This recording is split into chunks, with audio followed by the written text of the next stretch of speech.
Цифрлық технология дамыған сайын интернет алаяқтықта көбейіп келеді. 2023-2025 жылдар аралығында елімізде мұндай қылмыс 2,8 есеге артқан. Алаяқтар азаматтардың жеке мәліметтерін пайдаланып, банк шоттарына қол жеткізуге, жалған несие рәсімдеуге немесе онлайн сауда кезінде алдауға тырысады. Ал азаматтардың дербес деректерін қорғау мәселесі жаңа конституцияда да көрініс тапты.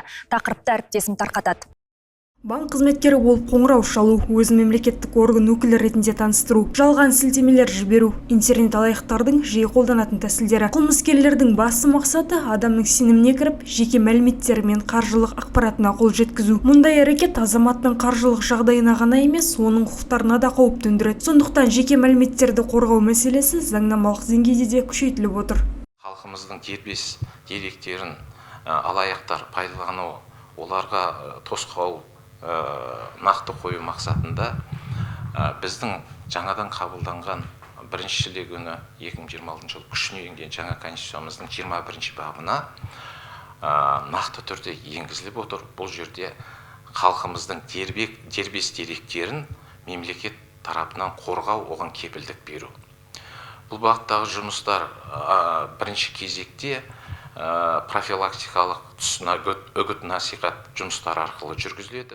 Алайда интернет алаяқтықтың алдын алу әлі де өзекті. 2025 жылы елімізде 27 мыңнан астам осындай қылмыс тіркелген. 2024 жылы облыс прокуратурасының нұсқауымен прокуратура және полиция қызметкерлерінің ведомствоаралық топ құрылып, алаяқтықтың алдын алу бағытында түсіндіру жұмыстары жүргізіле бастады.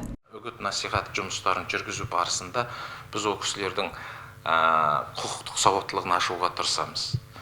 Мына мысалға алатын болсақ, дербес деректерді пайдалана отырып, заңсыз түрде жасанды интеллектті пайдалана отырып және заңсыз түрде несие рәсімдеу көбейіп бара жатыр.